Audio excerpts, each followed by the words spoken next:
So this was the Saint Francis Xavier Catholic Church, built on top of the dungeon that was introduced by the Portuguese during their 4 years occupancy.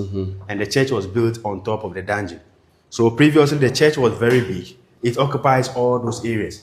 You could see the pillars of the church outside. While people were underneath crying for help, the people were here worshiping God. Yes, in Cape Coast Castle, whilst the Anglican church was going on, the slaves were in the dungeon. And they could hear their sound. The Church of the Propagation of the Gospel.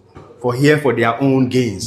Trading with the local people. They trading in gold, in gunpowder, shinap, whiskey, testers, all those goods. Because I don't know or understand why they were worshiping God, but they couldn't preach to these slave masters to stop what they are doing. Yes, that's the major problem now we have now.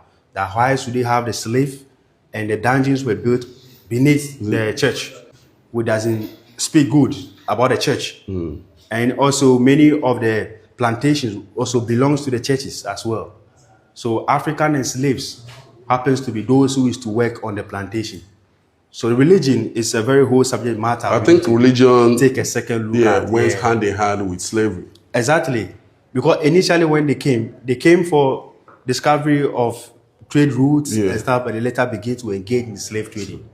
Yes. And our people really suffered. Our people really suffered out of these slave trading activities. Yes. So this was a church built by the Portuguese.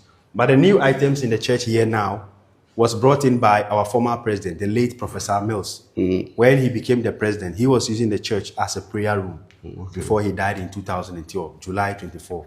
So we are still keeping all these items in the church in remembrance of our former leader, the late Professor John Evans Atamils.